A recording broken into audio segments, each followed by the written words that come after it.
Mbote balandinyo so émission oseka malewa moderne lelo na memeli biso lisusu pondu oyo pondu mususu tozo sala série ya ba vidéo ya ba pondu po tozo linga pe ko fungola ba esprit pona koyeba ke pondu ezaka kombo ya recette te mais ezalaka kombo ya légumes oyo ya ba feuilles vertes oyo ba bengi feuille de manioc na français sakasaka na minoko misusu pe eza na ba kombo nango. Donc là on a lamba pondu na mbisi ya mai. À ne pas confondre na pondu ya mabaku ya bangala wana ezaka susu likamu susu. O bozo mona boye eza mbisi ya mai eza 3 ou 4 sortes de poissons. Na écrasé yango bongo bokoyeba raison ni na saleli yango ndenge wana tango bokolanda mobimba ya vidéo bande ko botala vidéo tina suka. Sans plus tarder na la kisibino ba ingrédients oyo na utiliser ki pona kolamba elubu oyo.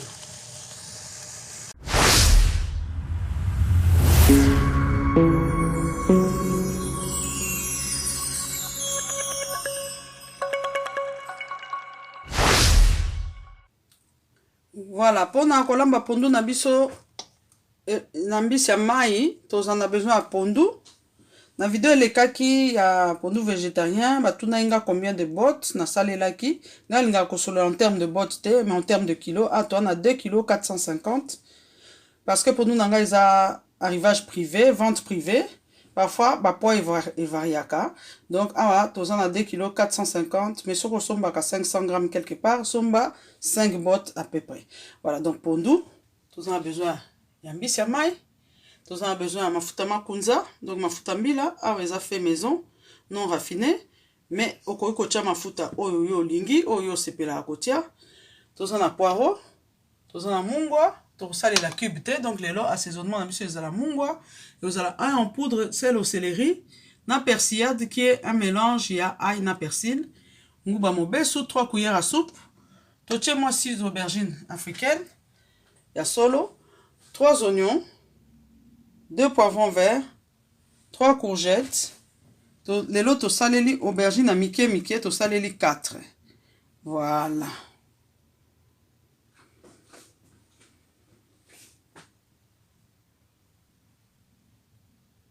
Donc, na linga qui peut profiter, qu'on peut sabino moi li solo, moi éclaircissement.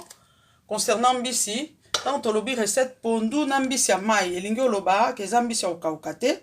Mbisi ya mai ekoki kozala mbisi ya mibimba boye ekoki kozala pe ba filet mingi na poto tosomba ba poisson si ba longola ba makambo nyonso eza ba filet neti filet ya malangwa to yebi on a komba filet ya pangasus ezaka pe très kitoko na on l'accepte non comme sous recette na sara pondu uniquement na pangasus lelo eza lokwa moi melo ya ba poisson.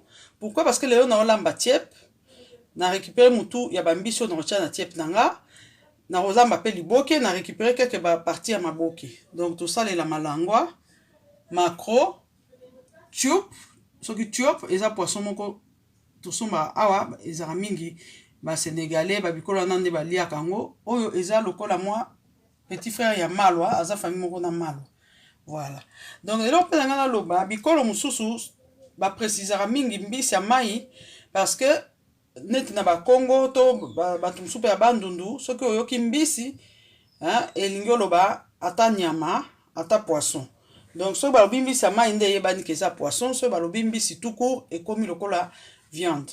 Nga moko naza na problème wana mobali nanga aza moto ya bandundu soki alobi namoni olambi mbisi nalambi mbisi te wana eza ngombe ye abengaka nyonso mbisi. Donc sikoyo il faut ko bakisa mbisi ya mai pour y bakeza poisson. Bon, bateau essaie coller là-bas, on lui commande, on va comprendre ni na oloba. On est avec moi parenthèse, n'a animation et émission. Si ko tokeina préparation na biso na kolakisabino, nenge tokolamba elubu oyo ya pondu na mbisi ya mai.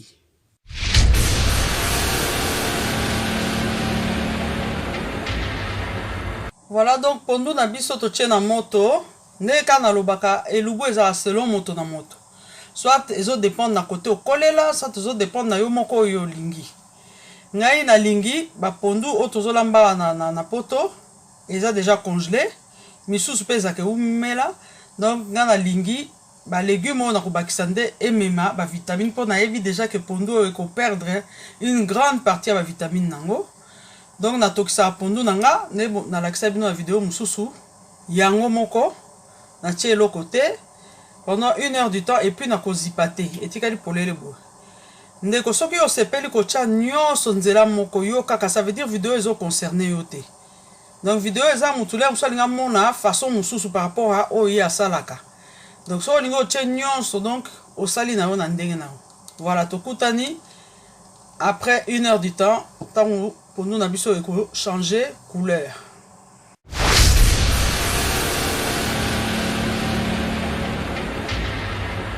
Pondu na biso ezobela pendant que pondu na biso ezobela toko s'occuper na poisson. Bandeko bozo mona awa eza genre ya court bouillon nazo sala eza court bouillon moko simple na cheka quelques légumes na mungwa. Sikoyo okoki ko bakisa jus de citron ou bien vinaigre de vin na court bouillon na mwa ndamu toko tia mwa jus de citron obakisi boye. Pona nini citron na vinaigre neutralisaka o batu babenga mingi zei. Eza na cuisine européenne technique au pe salemaka yango na bomona mingi ba recette mingi ya mindele vin blanc ezanga na quantité ezaka mingi pona kolongola zei. Donc biso tolamba mingi na ba vin ba nini te donc tokocha vinaigre tokocha citron yango na tie moi citron. Bobanga te ekosa pesa pondu goût ya citron te awa to sali court bouillon toye kocha ba poisson na biso on alakisaki bino ne bandeli kuna. Pona nini na sali méthode oyo okoki kosala pe méthode olambi pondu ndenge tomona bandeko mingi aye abakisi su mbisi likolo po ezwa solo ya pondu après ntango abakisi mbisi likolo ako bimisa mbisi aye kopona bamikuwa likolo azongisi mbisi na pondu nga mpe nasala yango parfois mais lelo nangi nalakisa bino méthode oyo mpo na nga eza meilleur.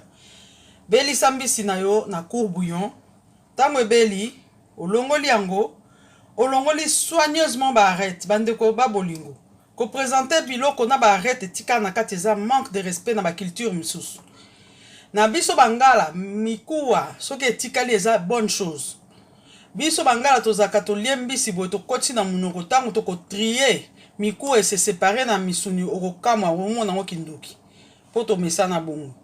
Mais dans la culture, surtout il y a mindele, surtout maman soko bala mundele. Et ça faute grave. Mundele azoli akutani na arrête ou bien proposer ba viande moko ba carcasse et tonda. Soko lingi okoki kota la vidéo nangai comment cuisiner pour son mari congolais. Kuna na expliquer ki moi ba différence pe ezali entre façon na biso tozaka choqué te.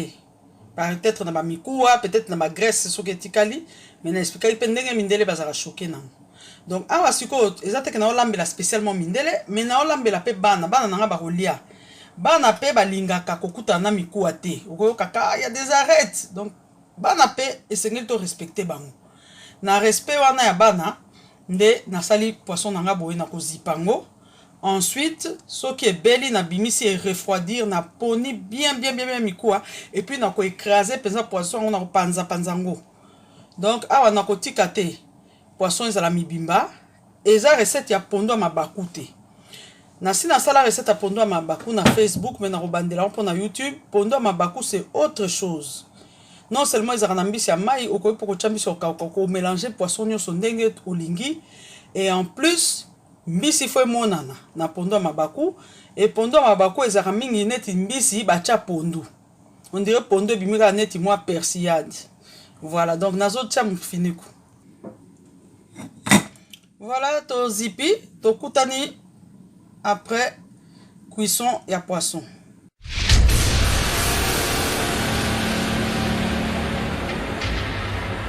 Voilà bandeko, pondu na biso déjà etoki pendant 1 heure. Toki to bakisa bikela kela mususu bandeko. Ordre nazo tiela biloko eza ngona importance te. Botuna te po nini to bandi na mungu to bandi na ne osali ndenge omoni. Voilà, na ko expliquer lisusu awa pona nini ngai na nikaka nyonso te. Pona lingi sala effet soupe te et comme lokwa potage ya bindele te.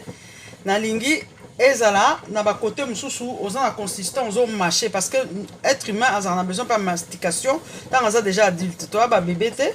Donc yangwana na nikaki awa lelo matungulu, courgette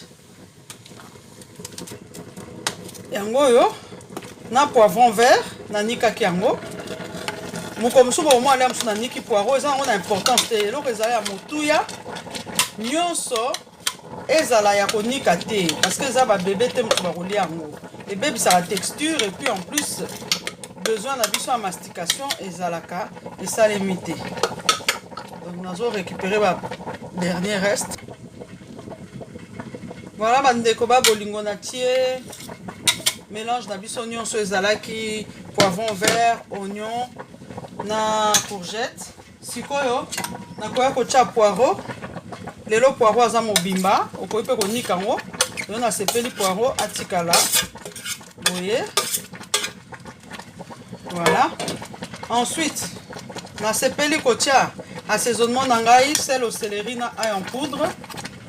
Nde bozomona parce que yango nde bon nalinga peut-être koloba ki ko remplacer bouillon parce que so totali bien pourquoi to tchaka ba bouillon parce que bouillon est concentré ya ba saveur oyo tozangi or biso tozangi yango te tozana ba assaisonnement na tie mungwa na tie na nulutu moko parce que sel au céleri pesa na mungwa puis ngande na epse bino na lambara nanga penza très salé te malamu batu ba bakisa na ye na 3 cuillères à soupe nanga ya nguba bomoni de 3 na tie sikoyo nakoya kosukisa na ba légumes oyo aubergine nalongoli poso nyonso te nayebi te so nasina explika bino pourquoi bamosusu bakobanda koganga oyo ifale kolongola poso te vitamine efandi kuna mosusu mpe akoya na baexplication na ye nga mpe naza na oyo yanga explication nalingi te pondu na ngai ebima bololo parfois aubergine oyo ebimisaka bololo et puis aubergine na ngai soki eza de provenance bio te en tout cas il faut pas kotia baposo yango wana pour couper la poire en deux na tie ndambo. Voilà tokotisi aubergine sikoyo awa nasepeli nanu kozela etoka balégume ekita bongo na kobakisa mbisi mafuta mbila etoki lisusu après nakoya kobakisa persillade na ndembi bakatakata etoki epuis là ekokoma siko fin de citation. Voilà nakangi mufiniko. Voilà tokangi à suivre hein? Tokutani tant tokomona ke ba élément na biso ekiti entre temps na ke siko kolongola ba mikuwa na poisson nanga parce que poisson nanga ezalaki ko refroidir na moment oyo.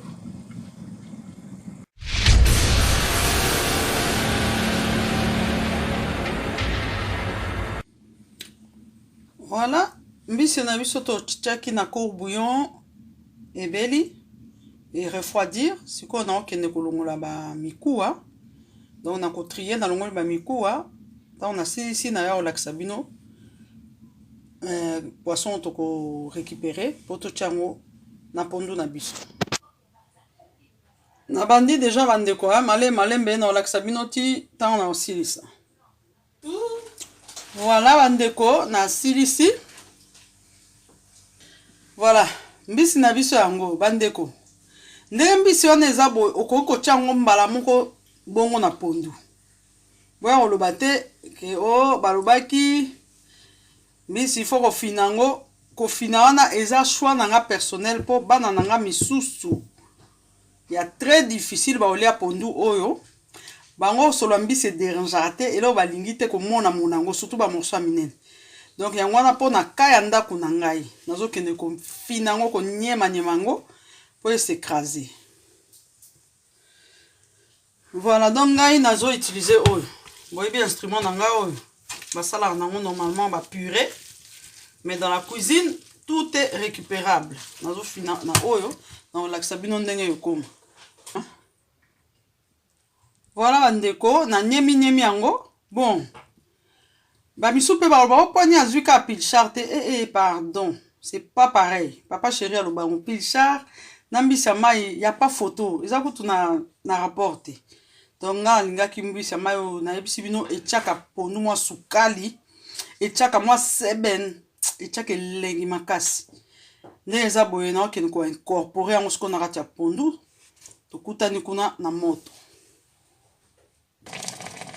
Voilà bandeko babolingo tozongi su na nzungu na biso tozobakisa poisson na biso mbisi ya mai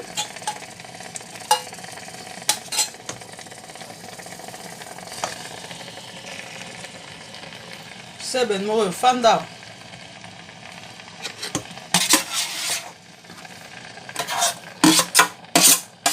Voilà, bomoni mbisi. Na lakisa bino ba merveille ya mbisi. Mbisi yango wana nde bomoni. Toke sikoyo na mafuta makunza, mafuta mbila.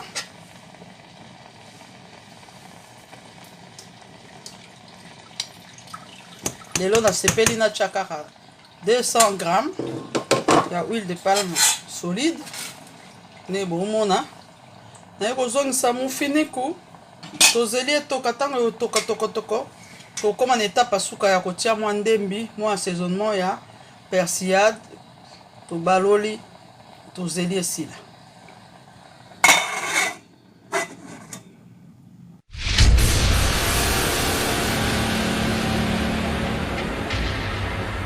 Voilà, tozongi lisusu pondu na biso yango oyo bomoni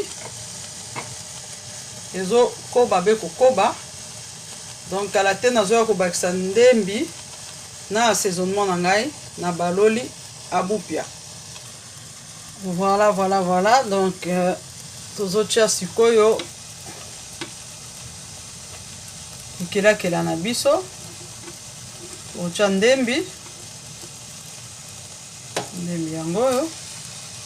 Donc ekomi la dernière ligne droite. Attends, to sali boye etika lesu minute ebele te po ebela. Totie sikoyo persillade na biso yango oyo.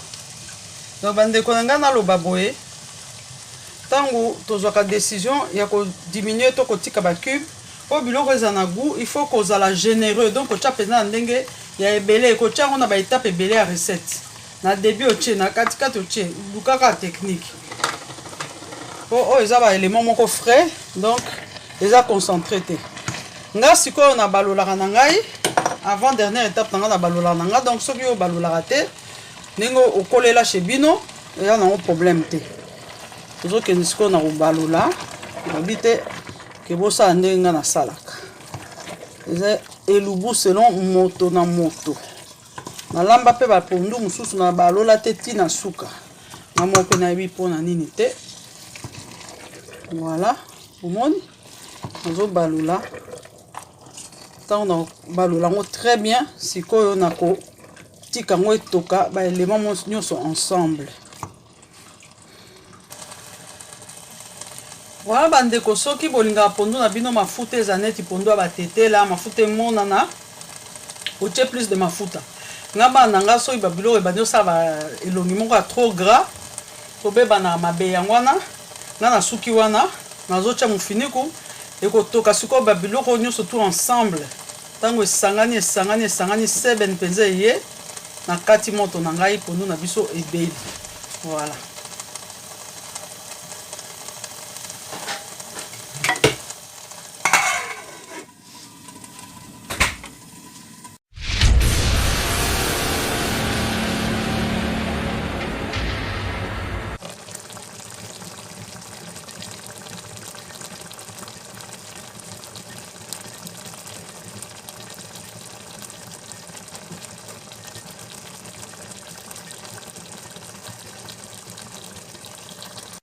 Voilà ndeko abupia pondu na biso ebeli.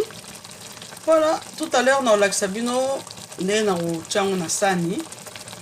Voilà, donc okutani dans quelques minutes pour na komona présentation de l'assiette. Okolia ngo kitoko ba accompagnement eza na modèle makasi na opona.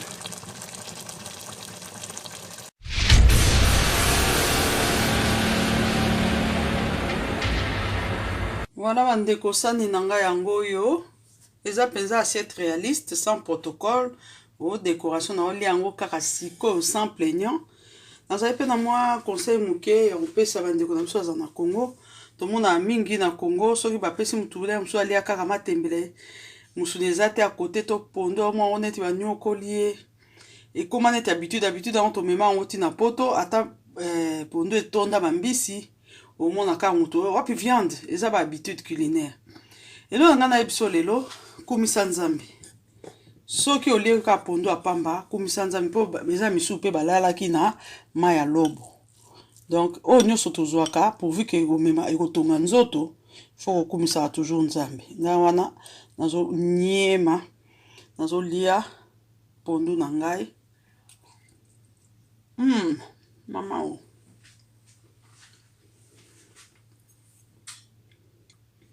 kitoko kitoko nasepeli.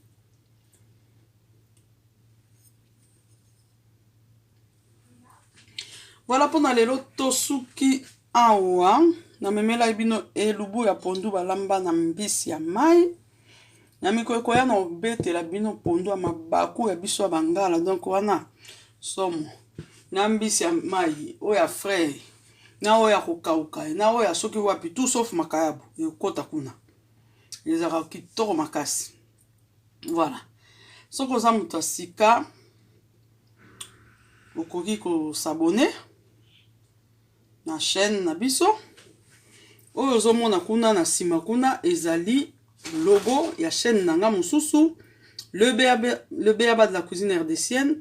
Kuna esika tozo banda ba base ya cuisine. Tozo lakisa banda ebandeli ndenge bato basengaki tongito ba pe ba biloka facile ndenge basala kango. Eza pe page ya Facebook comme on a le BABA de la cuisine rdécienne.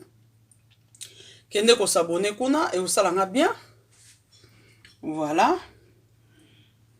Bon, malandi, il y a émission Moseka Malaya moderne. Kola pambola bino na banda kona bino, tokutani nambala sima. Vous en avez marre d'envoyer de l'argent vers votre famille en Afrique et qui n'est toujours pas utilisé à bon escient? Comment supprimer la frustration et la peur au ventre qui hantent les esprits de la diaspora lors d'envoi d'argent vers l'Afrique en se disant « Est-ce que l'argent envoyé à ma famille va-t-il être dépensé à bon escient ?» La réponse est toute trouvée avec l'application Monfa qui vous permet d'envoyer la nourriture à la place d'argent et qui sera livrée directement à votre famille au pays en Afrique. Comment faire? Tapez appmonfa.com sur un moteur de recherche comme Google et ça y est, vous êtes dans l'application. Cliquez ensuite sur une des 3 catégories suivantes: supermarché, boutique ou restaurant. Choisissez alors votre pays et la ville, exemple RD Congo et Kinshasa.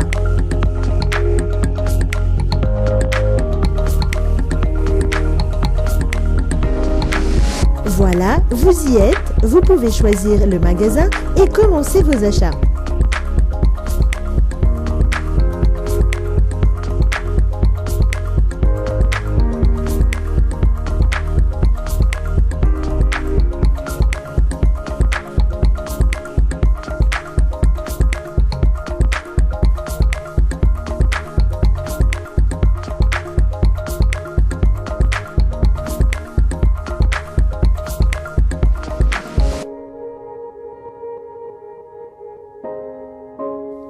La marchandise sera livrée à votre bénéficiaire sous 48 heures, sauf si c'est une commande pour le restaurant qui, elle, sera livrée le même jour. appmonfa.com, la solution à vos problèmes d'envoi d'argent vers l'Afrique.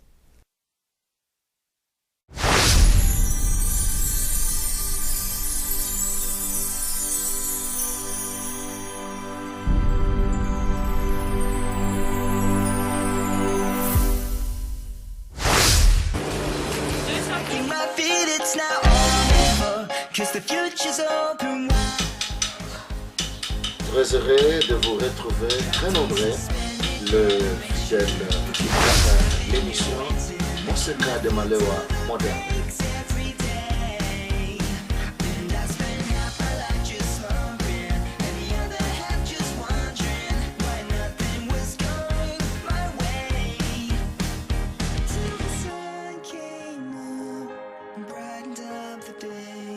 The rain